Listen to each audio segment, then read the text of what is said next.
Hello, so I decided to build a farm today, which is pretty different for me. I say that often, but it is pretty different because I don't usually put any focus on things like landscaping. And I actually did do some landscaping in this, so not really something I usually do. So there we go. But I have a few fond memories of farms where I grew up. In England was quite close to a lot of farms. I was quite lucky because I grew up in a village that was it was a 5-minute drive away from the town centre where everything was happening, because it was a uni town that I grew up in. So there were lots of bars and clubs and stuff. There was just one town, and you would just go to town, and all of the shops and all of the bars would just be there.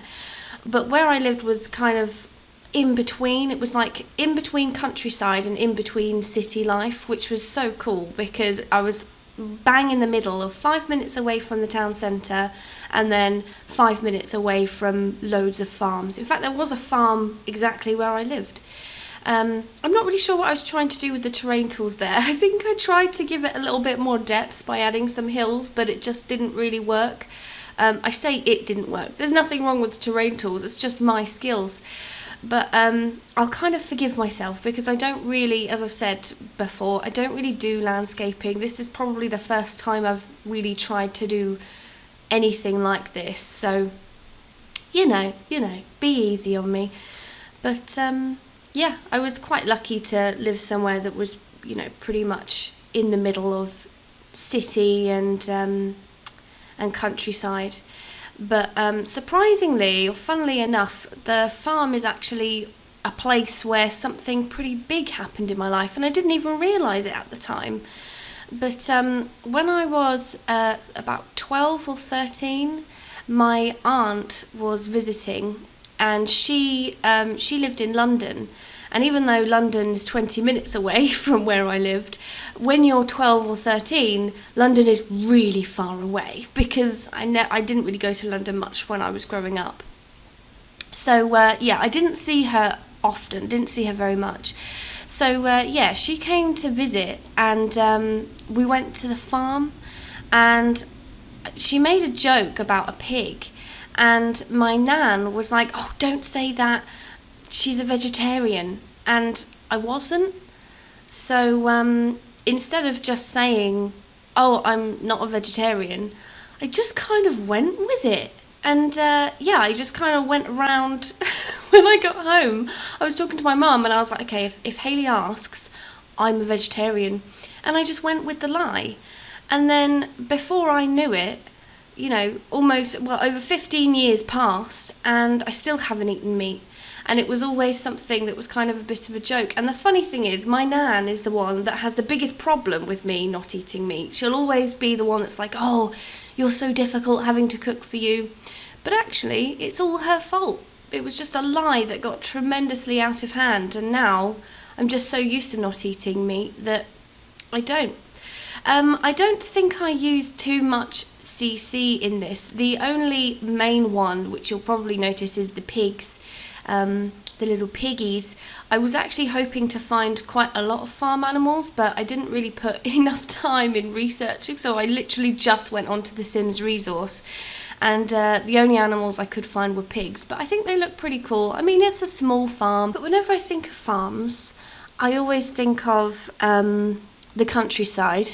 Well, obviously. But the countryside in England is full of farms and fields, and from where I used to live, if you just drive an hour down the road, because we were surrounded by farms, but we weren't in the proper country. The proper country is surreal. It's one house, drive a couple of miles, then there's another house, and everything is just green. And that's what I think of when I think of a farm, is that countryside sort of area. And there are some really nice, pretty places in England that are like that. And as I've been living here in Texas, quite a lot of people have said that they would love to visit the UK and they really want to see London. Now, I'm not a London hater. Like, as an adult, I went to London all the time. I love London. There's so much to do. It's so much fun. However, if someone tells me that they want to go to England so that they can go to London, I would usually try and say, don't go to England just to go to London, because London isn't really England. Like, London is the only place that is like it is. Nowhere else is like that. Like, everywhere else is quite quaint and quite, like, I don't know, I think London is nice, it's pretty cool, but it's not England. So I don't really like the idea of someone going to London and thinking that that is the whole country, because I think because it's the capital, it kind of comes across that way. But actually, if you're gonna go and visit England, then yeah, by all means go see London, but also spend a couple of days in the countryside, because that's a bit more, that's more of what most, well, not most people from England, but that's more of an authentic experience. It is more like greenery and countryside and that kind of thing, in my experience anyway. So yeah, but it's quite a sensitive subject actually for my husband, because he grew up in the countryside, and not like the pretend countryside, half country, half city that I grew up in. He grew up in the proper countryside, and yeah, like his grandparents are farmers, like really in the sticks, that kind of thing. And there's a TV show that I love, it's so funny, called This Country, and like, I find it funny because it's just like a funny kind of mockumentary sort of humour. My husband hates it, he doesn't like it, and when I asked him why he doesn't watch it, he said it's because it's too realistic. Like, the way that they do like the voices of people, and just the way they talk to each other and the way they react to things. He was like, honestly, the characters in that show are literally, some of them are like, I went to school with kids that were exactly like that.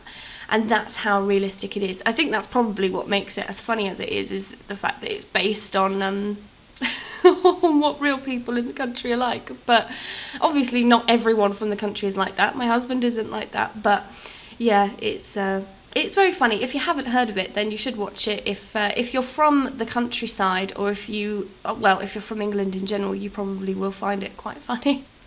This speed build, however, isn't really that accurate, because it's meant to be like a little farmhouse, and it's kind of like taking a real one and massively reducing it to fit the scale, because I've never stumbled across any farm that looks like this, because the house is tiny, obviously the farm is very small, it's only got pigs, but farmers' houses, in my experience, they're always fucking massive.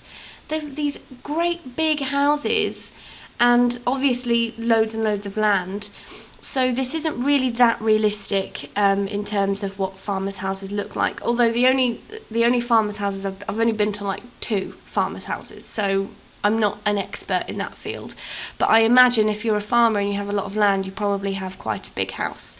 But we'll just pretend that it's like a mini version, like the Polly Pocket version of a real farmer's house. And I tried to make it like tidy, but also a little bit cluttered, because that's what I imagine. I used some bits from various different packs in this, but you know, I kind of feel like, and I don't know if you would agree with me, but I feel like in terms of stuff, like, I'm all good. Like, the stuff that you get with the Sims 4 and the Sims 4 packs are great. However, I feel like there's nowhere near enough wallpaper, like carpeting. I feel like I'm using the same, I mean, wood is fine, there's lots of wood, but yeah, I find it really difficult to decorate rooms when the wallpaper, there just isn't enough, there isn't enough to choose from. And I mean, like, wallpaper, tile, all of that. But anyway, we are getting towards the end of the video anyway, so I should probably start bitching and just say thank you for watching. I hope you enjoyed it. If you did, please like and subscribe, and that's it. Have a good day. Goodbye.